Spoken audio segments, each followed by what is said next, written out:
그래서 우리가 하나의 프로그램을 만들게 되면 클래스를 하나만 정의하는 게 아니라 여러 개를 보통 정의하게 될 거예요. 하나의 클래스만 정의하는 게 아니라 여러 개의 클래스를 정의할 것이고, 또 여러 개의 클래스를 정의한 다음에 각 클래스의 객체를 하나씩만 만드는 것이 아니라 또 여러 개를 만들게 됩니다. 그러면 이런 한 프로그램에 존재하는 클래스 간에는 어떤 관계가 맺어지게 되겠고, 또 클래스 간의 관계뿐만 아니라 생성된 객체들 간에도 어떤 관계가 맺어지게 돼요.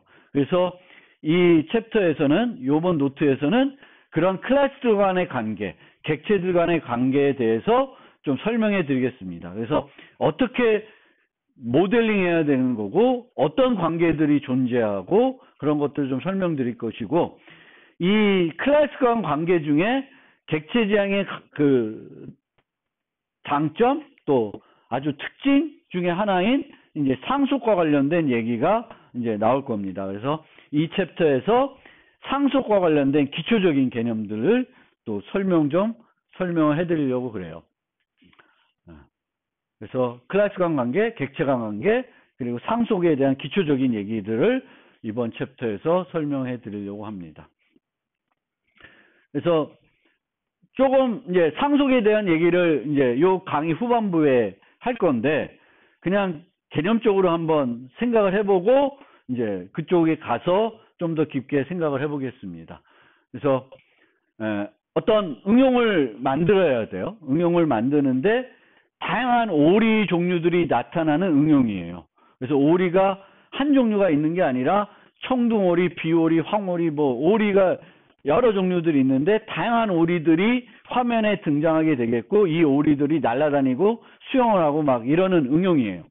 그러면 여러 오리들을 만들어야 되는데, 가만 봤더니 청둥오리, 비오리, 황오리들은 다 오리들이고 똑같은 기능을 갖고 있어야 돼. 근데 차이가 뭐예요? 어떤 차이가 있냐면은, 이 응용 측면에서 봤을 때에는 한 가지 차이밖에 없어요. 생긴새만 다른 거야. 생긴새만 다르고 나머지는 똑같아요. 그러면 만약에 내가 얘를 다 독립적으로 청둥오리 만들고 비오리 만들고 황오리 만들고 뭔 오리 만들게 되면은 코드가 엄청 중복이 되겠죠.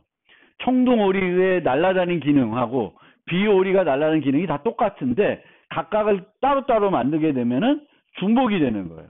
그래서 그렇게 하지 말고 이제 상속을 이용하게 되면은 모든 종류의 오리는 오리고, 이 오리들은 공통적인 특성을 갖고 있으니까 우리가 생각하는 이 응용에서는 차이는 생김새만 차이가 있는 거예요. 그럼 생김새만 따로 구현하고 이 공통적으로 있는 기능들은 한 번만 구현하자라고 하는 거예요. 그게 바로 상속이라는 거예요. 그래서 오리라는 클래스를 만들게 됩니다. 그리고 모든 오리가 공통적으로 갖춰야 된 기능은 여기다 구현하는 거예요. 그 다음에 청둥오리, 비오리, 황오리들을 만들어야 되는데, 얘는 어떻게 만드냐면은 만든 오리 클래스를 상속해서 만들게 돼요. 상속해서 만들게 되면 기존의 오리에 만들었던 모든 코드와 멤버 변수와 메소드가 내가 추가로 정의하지 않아도 그대로 다 자동으로 포함이 됩니다. 청둥오리에 내가 만들지 않아도 나는 이 청둥오리는 오리를 상속해서 만들 거라고 정의만 해주면은 오리에 있는 모든 멤버 변수와 메소드가 그냥 자동으로 포함이 돼요. 그럼 나는 뭐만 하면 돼? 생김새만 따로 만들어주면 되는 거지. 코드가 중복이 안 되는 거지. 그래서 이렇게 하는 게 상속입니다. 즉, 상속을 이용하게 되면은 계층 구조 형태로 모델링 할 수가 있게 해준 거죠. 오리라는 게 있고, 오리 밑에 청둥오리 이런 게 있는 거예요. 그리고 이 청둥오리나 비오리나 황오리를 만들 때 나는 코드를 다시 똑같은 코드를 중복해서 만들지 않고 간편하게 이미 만들어 놨으니까 오리를 나는 특수화된, 얘네들끼리 차별화되는 부분만 각각 만들어주면 돼요. 그러면 내가 여러 종류의 오리 클래스를 만들어도 편리하게 만들 수 있죠. 한 번만 오리만 만들어 놓으면 얘네들을 쉽게 만들 수 있어요. 그것만이 상속이 갖고 있는 장점이 아니라 이렇게 만들게 되면 나는 이제 타입이 올이라는 새로운 타입을 하나 얻게 되는 거예요. 만약 오리를 안 만들었으면 타입은 청동오리 타입, 비오리 타입, 황오리 타입 이런 게 있는데 이제는 상속으로 묶어놨기 때문에 오리라는 타입을 만들게 되고 이 오리라는 타입은 공통 타입이 돼요. 그래서 이 오리라는 타입을 갖고 이 오리라는 타입을 포인터나 주소나 주소 타입이나 참조 타입을 이용해서 다양한 오리들을 가리키게 할 수가 있습니다. 그래서 이 리모컨으로 이게 오리 리모컨이면 내가 여기서 이제 리모컨이라는 얘기 많이 할 거예요. 그럼 리모컨은 변수 타입이에요. 근데 값 타입이 아니라 무슨 타입? 주소 타입이나 참조 타입이에요. 그래서 다양한 타입을 가리킬 수 있는 리모컨이 되는 거죠. 그래서 얘를 갖고 오리는 황오리를 가리킬 수도 있고 비오리를 가리킬 수도 있고 청동오리를 가리킬 수 있어요. 근데 이 리모컨에는 이제 버튼들이 달려 있는 거죠. 메소드들을 누를 수 있는 버튼들이 달려 있는 거예요. 그래서 내가 이 버튼을 누르면은 이 리모컨이 가리키는 애가 청동오리면 청동오리가 맞게 움직일 거고 비오리면 비오리가 맞게 움직이는 거예요. 그래서 상속은 이처럼 자식 클래스를 정의할 때도 이점이 있고 또 우리에게는 공통 리모컨이라는 걸 만들어줘요. 그래서 이 공통 리모컨으로 범용 프로그래밍, 다양한 애들을 가리키게 해가지고 프로그래밍 할 수가 있는 거예요. 그러면 하나의 코드를 갖고 또 코드 중복을 줄일 수가 있는 거죠. 그래서 이게 상속의 장점인데 잘 이렇게 만들어서 썼는데 재미로 고무오리도 오리인가 고민하게 된 거예요, 이 사람이. 그래서 고무오리를 상속해서 만들었어요. 그럼 어떤 문제가 생길까? 원래 오리들은 날아다녀야 되는데 고무오리는 날 수가 없어요. 근데 고무오리를 그냥 오리를 상속해서 만들었더니 고무오리가 이제 날아다니게 되는 거죠. 그러면 안 되는 거죠. 그러니까 상속을 무조건적으로 우리가 상속해서 쓰게 되면은 이 밑에 있는 자식 클래스들이 O 동작을 할 수 있어요. 논리적으로 O 동작을 할 수가 있습니다. 그래서 이제 이런 것들을 우리가 잘 생각해서 만들어야 되는 거예요. 과연 상속하는 게 맞는 건지. 그래서 이런 것들을 우리가 잘 고민해서 이제 만들어야 됩니다. 마찬가지로 나무 오리는 날지도 못하고 꽥꽥거리지도 못할 거예요. 그러니까 이런 것들이 과연 그러면 얘를 오리를 상속해서 만드는 게 맞냐 아니냐 이제 이런 것들에 대한 고민을 통해서 우리가 상속을 제대로 모델링해서 써야 되는 겁니다.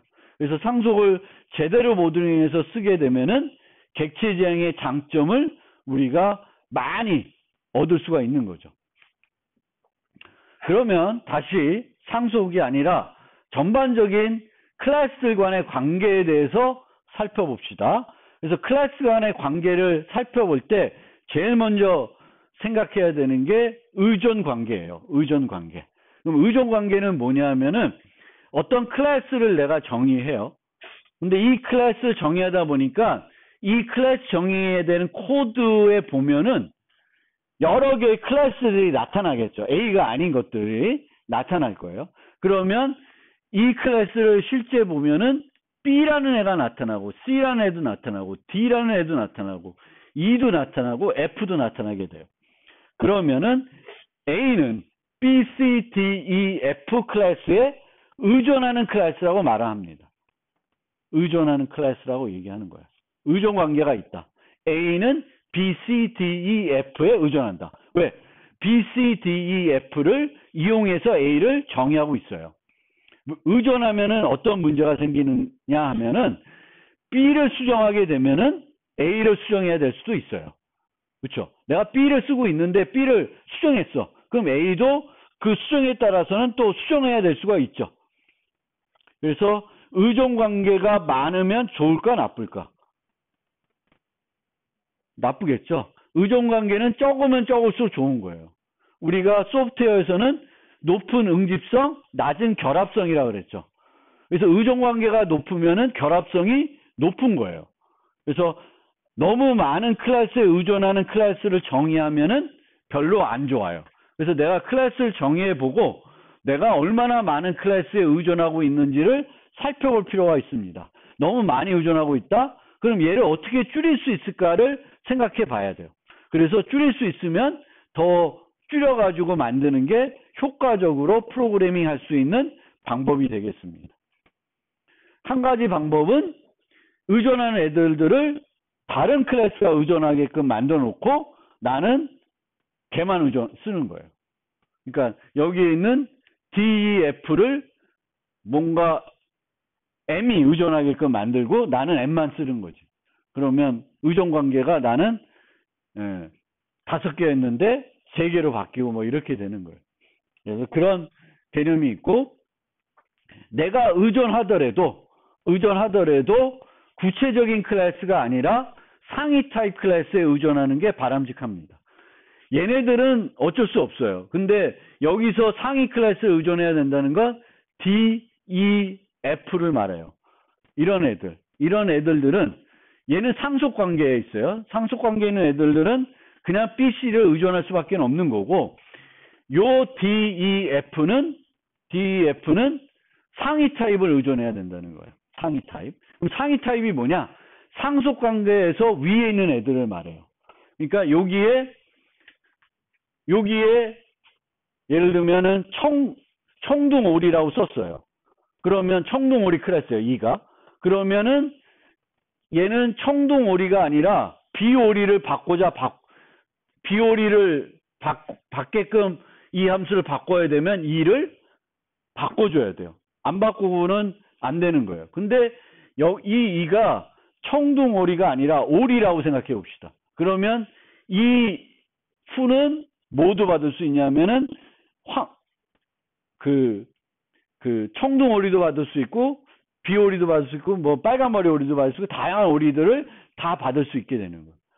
그래서 상위 타입에 의존해야 되겠고, C++에서는 상위 타입을 내가 사용할 경우에는 항상 참조 타입이나 주소 타입을 이용해서 써야 돼요. 값 타입을 이용해서는 값 타입의 상위 타입을 갖고 있어봤자 아무런 도움이 안 돼요. 나중에 보면 무슨 문제가 생기냐면은 객체 슬라이싱 문제가 생겨요. 그래서 의존 관계로 내가 상위 타입을 의존한다는 것은 그 변수 타입을 뭘로 활용하는 거냐면 이런 값 타입이 아니라 포인터나 참조 타입을 이용해야 된다는 거예요. 이제 좀 더 진행이 되면 왜 그런 얘기를 했는지 좀 더 명확하게 여러분들이 알 수 있게 될 것입니다. 그래서 기본적으로 클래스가 어떤 의존 관계를 갖고 있는지 살펴봐야 되겠고, 이 의존 관계는 또 세부적으로 우리가 어떻게 나눌 수 있냐면 클래스 간 관계와 객체 간 관계로 나눠질 수가 있습니다. 그래서 B, C와 A는 클래스 간 관계가 되겠고, D, E, F와 A는 객체 간 관계가 돼요. 객체 간 관계. 클래스 간 관계가 아니라 요 D, E, F는 객체 간 관계가 되겠고, B, C는 클래스 간 관계가 돼요. 그래서 클래스 간 관계는 정적 관계이고 소스 코드를 수정하지 않는 한 수정할 수가 없습니다. 관계를 바꿀 수가 없어요. 코드를 수정해야 돼요. 근데 객체 간 관계는 그 추상 타입에 의존하면 코드를 수정하지 않고 그 관계를 언제든지 프로그래밍이 실행되는 동안 바꿀 수가 있습니다. 예를 들면 애완동물이 있고 강아지, 고양이가 있어요. 그리고 person이라는 클래스가 있는데 애완동물을 멤버 변수로 유지하고 있습니다. 포인터 타입으로. 그러면 이 애완동물은 강아지를 가리킬 수도 있고 고양이를 가리킬 수도 있어요. 근데 내가 유지하는 게 강아지면 강아지만 유지할 수가 있는 거고, 고양이로 바꾸고 싶으면은 dog을 cat으로 코드를 수정해야지만 고양이를 유지할 수가 있는 거죠. 근데 고양이도 유지하고 있고 강아지도 유지하고 싶으면은 이제 패스를 이용해서 유지할 수가 있습니다. 그래서 객체 간 관계는 상위 타입을 써서 내가 그 관계를 맺으면은 매번 그 프로그램 시행되는 동안 바꿀 수가 있는 거죠. 총을 유지하고 있다가 칼로 바꿀 수가 있고 무기를 뭐 이런 것들이에요. 그래서 동적 관계가 되겠고 객체간 관계는 크게 사용 관계, 포함 관계로 구분이 됩니다. 그래서 한 객체가 어떤 행위를 할 때 다른 객체를 사용해야 되면 사용 관계라 그래요. 그래서 이 사용 관계는 논리적인 개념이 되겠고요. 그 다음에 포함 관계는 한 객체가 다른 객체를 멤버 변수로 유지하게 되면은 이제 포함 관계라고 그래요. 근데 포함 관계는 두 가지인데 하나는 논리적으로 전체 부분 관계를 형성하기 때문에 멤버 변수를 유지할 수가 있습니다. PC 본체와 CPU. 그럼 PC 본체를 모델할 때 CPU를 멤버 변수로 유지하게 되면 전체 부분 관계죠. 논리적으로도 전체 부분 관계고 멤버 변수 유지했으니까 포함 관계입니다. 그런데 어떤 게임 캐릭터가 칼을 유지해요. 그럼 칼은 그 캐릭터의 몸의 일부는 아닌 거죠. 전체 부분 관계는 아니죠. 그런데 유지를 해요. 그러면 얘는 그냥 연관관계라 그러고 사용관계인 동시에 포함관계가 됩니다. 그래서 뭐 이런 관계들이 뭐 프로그램할 때 아주 중요한 건 아니지만 객체지향으로 우리가 설계를 할 때 내가 이 클래스에는 어떤 사용관계가 있고 어떤 포함관계가 있는지를 잘 모델링할 필요가 있습니다. 요 각각에 대해서는 잠깐 쉬었다가 추가적으로 설명해 드리겠습니다.